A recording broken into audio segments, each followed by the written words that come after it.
Good morning বন্ধুরা, তোমরা সকলেই কেমন আছো? আশা করি ভালো আছো। তো দেখো, আমি তোমাদের সামনে আরও একটি নতুন ভিডিও নিয়ে চলে এলাম। আশা করি ভালো লাগবে।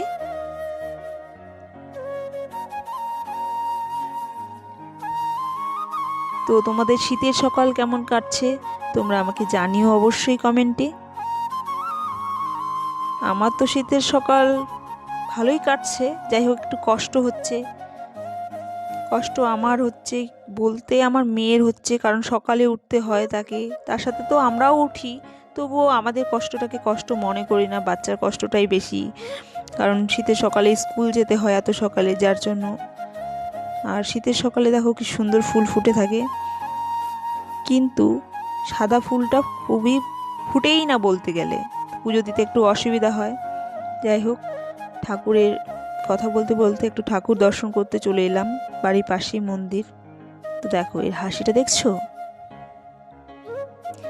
দেখো আমি লাউ গাছ, মিষ্টি কুমড়ো গাছ বাড়ির উঠোনে লাগিয়েছি। তো খুব সুন্দর ফল দিছে, কিন্তু ফলগুলোতে বল্লা এসে না মানে ফুটো করে দেয়, তারপরে এই ফলগুলো আর টিকে না, ফলগুলো নষ্ট হয়ে যায়। কি আর করার, দেখো খুবই কষ্ট লাগে। খুব সুন্দর ফল হয়েছিল।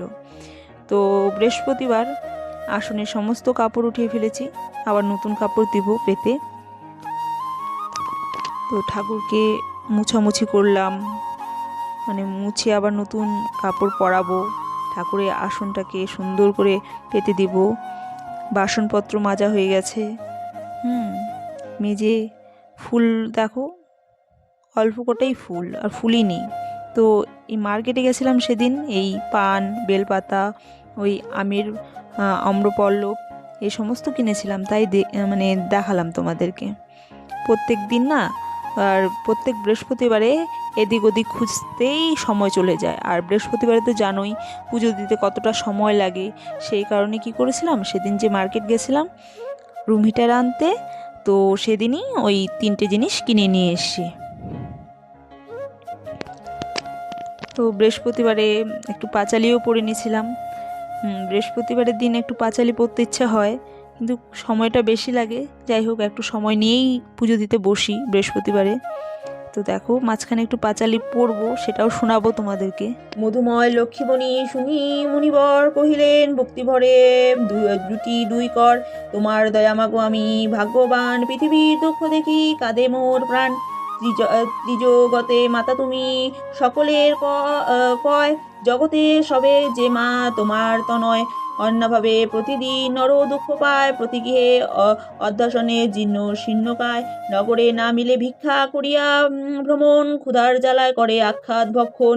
জগতের গতি তুমি ও মা নারায়ণী, করোনা হরণ মাতা জগৎ জননী। কৃপাদৃষ্টে চাহো মাগো মানবের প্রতি, অন্নদানে ধরণী ঘুচাও দুর্গতি। নারদের বাক্য শুনে লক্ষ্মী ঠাকুরানী সঘনে নিঃশ্বাস ত্যাজি কন মৃদুবাণী। প্রভুনা কাহার প্রতি আমি করি কি রোষ। পাঁচালি পড়া শেষ, পুজো কমপ্লিট হয়ে গেছে। তারপরে কিছুক্ষণ পরে মেয়ে আসলো স্কুল থেকে, ওর দেটু নিয়ে এসেছিল। তো নাকি বলছিলাম, ভালো মতো বলো, দিকে তাকাও, তাকাও আমার দিকে, বলো। ম্যাথ, ইংলিশ, জিকে আর মিস কিছু বলছিল? ফুল ছিড়বে না, ফুল ছিড়বে না, মিস কিছু বলছিল? আজকে লেট হয়ে গেছিল না? ঠিক আছে, আসো, আমি তোমাকে ড্রেসটা চেঞ্জ করে দিই। হ্যাঁ,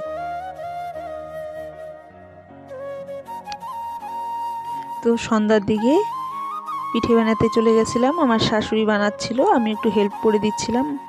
তারপরে পিঠা খেয়ে তারপরে বাড়িতে চলে এসেছিলাম। তো পিঠে ভাত ছিল, শাকপুলি, এটা হচ্ছে বেশি কিছু করেনি, এই 3 রকমেরই পিঠা ছিল। তো দেখো,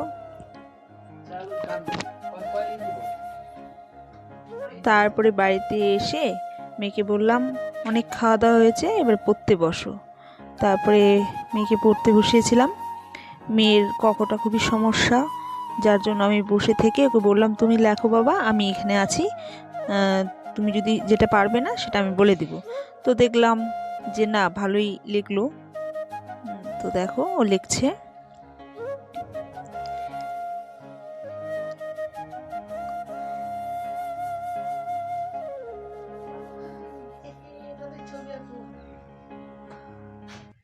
Very easy, huh? তারপরে একে একে সব সাবজেক্টগুলোই কমপ্লিট করে ফেলেছিল। ইংলিশটাও পড়ে নিল। কি বলতো, বাচ্চার সামনে একটু বসে থাকলে বাচ্চারা পড়াশোনাটা মনোযোগ দিয়ে করে, সেটাই। তো বন্ধুরা, ভালো থেকো।